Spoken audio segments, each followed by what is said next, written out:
how are you? Welcome to my channel. My name is Shannon and this is Planet 386. Thank you so much for stopping by. If this is your first time in, hi. Thanks for clicking. I appreciate you. Hopefully you'll consider subscribing. I'm new here on the YouTubes, but really looking forward to just making friends. And if you are returning, thanks for coming back. I appreciate you so much.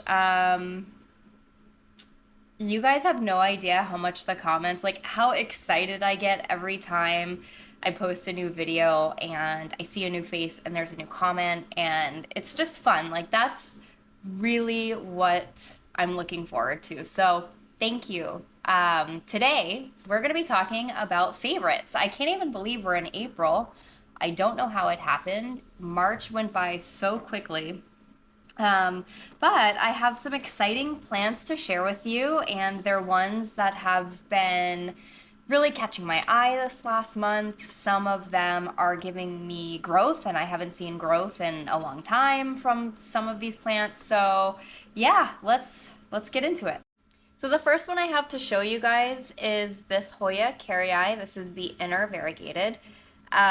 I know she doesn't look very variegated, but she is. And what's exciting about this one for me is this new leaf that I'm getting here. I have waited such a long time. I actually almost wrote this one off. It just seemed to be deteriorating, and I think I got it originally with these 4 leaves. Let me try to, maybe if I take it out of here. I don't know if you guys can see that too. I'm like, don't want to dump the water out, but it did in my care give me this leaf, and that got me excited. But after that, it just stopped, and I have not had any growth since then. And then suddenly I switched its environment. I put it into this cabinet that I have over here, and it just suddenly gave me this growth point, which actually I saw the growth point in my Hoya video, and I was like, oh my goodness. I think I even said it on camera. That was the first time I had noticed it, and sure enough, we have a leaf. So that's exciting, and I'm excited to see where we go with this one. Next up is this Alocasia Azlanii, and while I know she may look a little rough currently, what's exciting is we are getting this beautiful new leaf. It's absolutely stunning. If you have this plant, you know what I mean when it throws out a new leaf. They look neon. The margin almost looks neon at certain lightings. It's just absolutely one of the coolest plants, honestly, that I think I have in my collection. I love this Alocasia. I don't hear a ton of people talk about it, and I don't know why. The leaves almost feel like plastic. They are so shiny. They, like I said, in certain lightings, they can look like the venation can look purple. They're just gorgeous. And mine is a little bit, I would say she's not really happy with the amount of light she's getting. She's in my Barina, and I think it's just a little too much. But she did flower, and I did cut the flower, and it has taken a long time for her to kind of get going again. And so also, in addition to her leaf being absolutely beautiful, I'm just excited that she's finally putting out some growth. So I'm just excited to see where this one goes. And if you don't have one, I would say jump on it. Don't mind her messy pot. One thing I've learned about Alocasia is they don't really like to be messed with, you know. Even though the pot looks kind of crusty, she's flowering, she's putting out growth, and so that tells me that she's happy. And so I'm just gonna leave her be and probably find a nice little cover pot to put her in and just call it, you know? Next up in this cloche, which I actually just got at Michael's, and they were like 60% off. I'm not sure if that sale is still going on, but these are so cool. I think I ended up paying like $8 for it. But what's in here is this Alocasia Dawn. I do have her growing in perlite and fluval.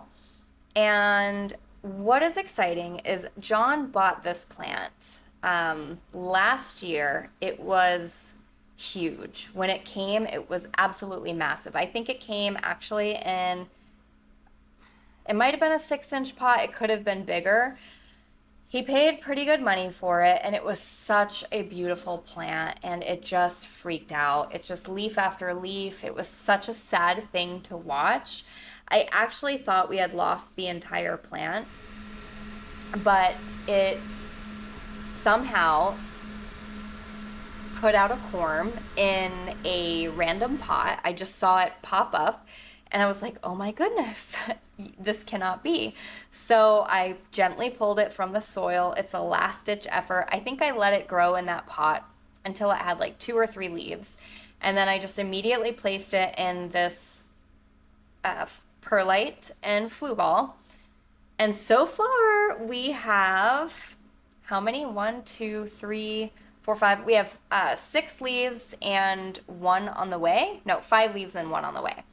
The problem that I have found with this plant is it would do the, classic alocasia, 1 leaf in, 1 leaf out. And I was never able to get it back to a nice bushy state. I was never able to recover the damage. And also this plant tends to throw out a lot of white. So the leaves don't last for very long. And unfortunately, I just feel like that's part of why it struggles so much. But anyways, nonetheless, we have a little baby Alocasia Dawn, and she's really beautiful. Really, really beautiful. Next, I have this guy. So this is Cereus Pervianus, also known as the apple cactus. And what is so interesting about this cactus is John and I got him, I don't know, maybe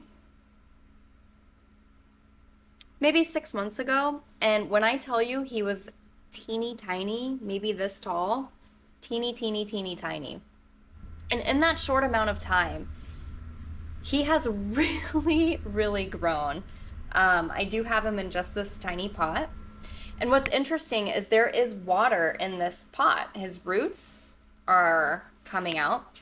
And there's always like water reservoir in here. I treat him pretty much like I treat most of my other like aroids, and he seems to love water. So I don't know what that is.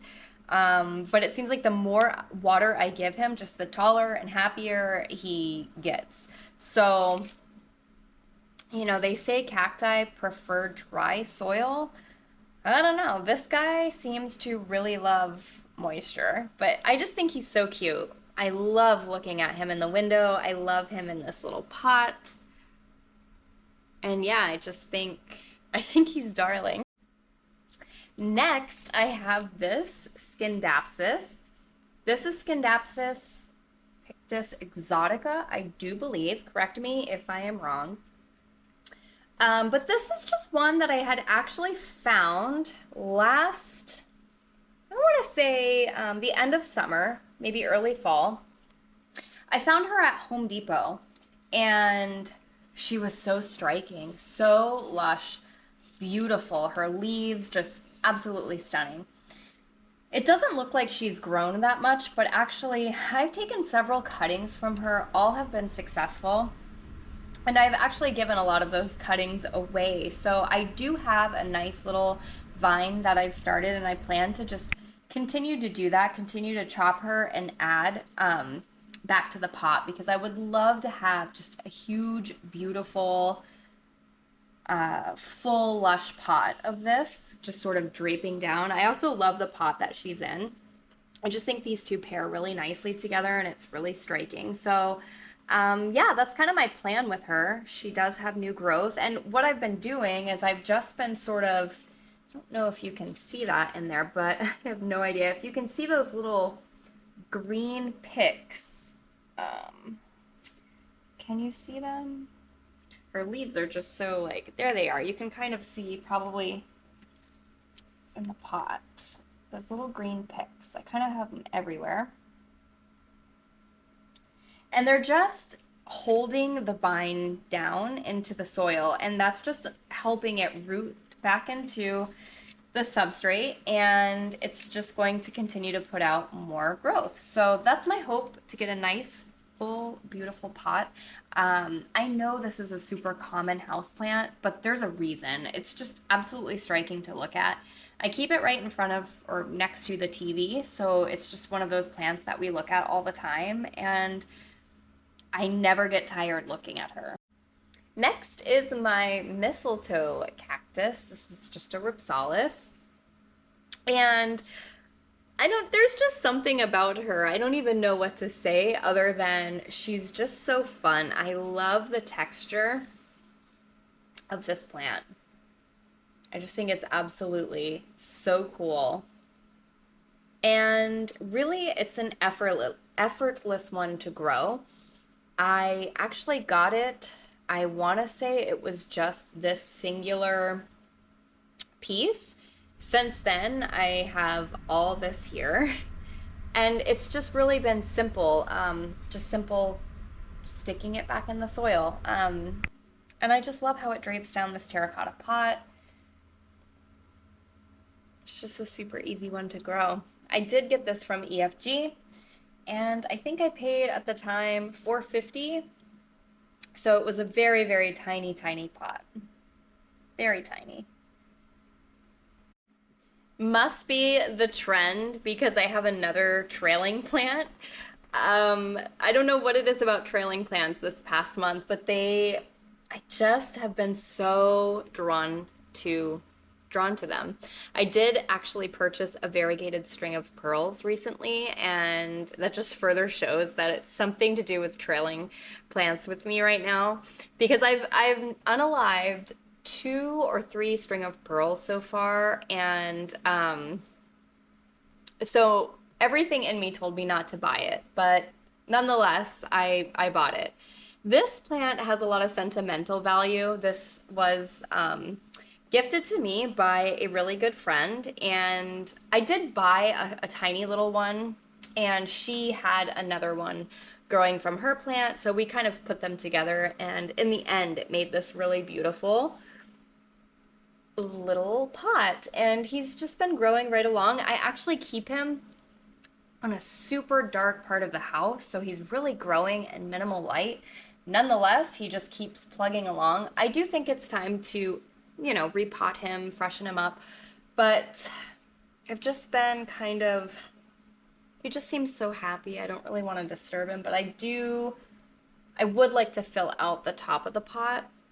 So, and that kind of needs to be cleaned up. So, also propagating. I've never propagated this, and I have really no idea how to.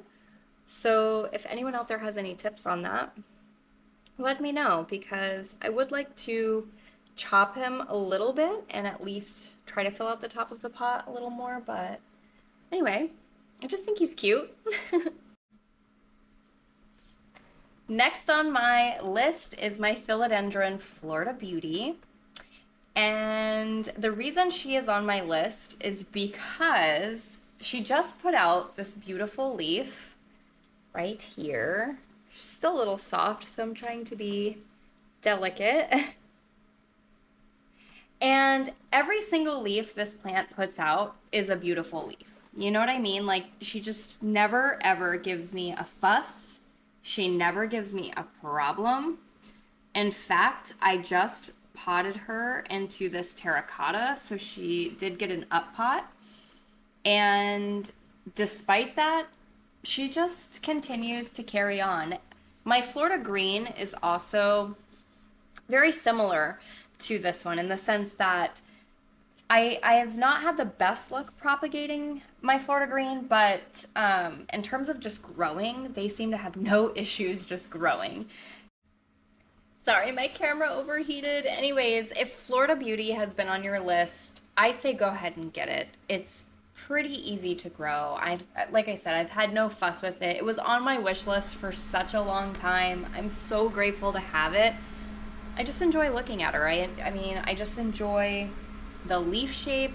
They are just kind of silly in their own way, and it's just striking. The variegation on my plant specifically has been stable, and it's just been one beautiful leaf after the next. I did get mine from Blue Moon Tropicals. So if you're interested and if you would like one, and if you don't have one, I highly recommend the ones from Blue Moon because they're just excellent specimens in the sense that you don't have to worry about hers reverting. She puts a lot of love into what she does. But anyways, that's her. And the last one I have for you guys today is my Philodendron Splendid. And I am just so enamored by her. Every time she throws out a new leaf, the fact that she keeps giving me leaves, even though I have her on this cocoa pole, that new leaf is so gorgeous. She just keeps giving.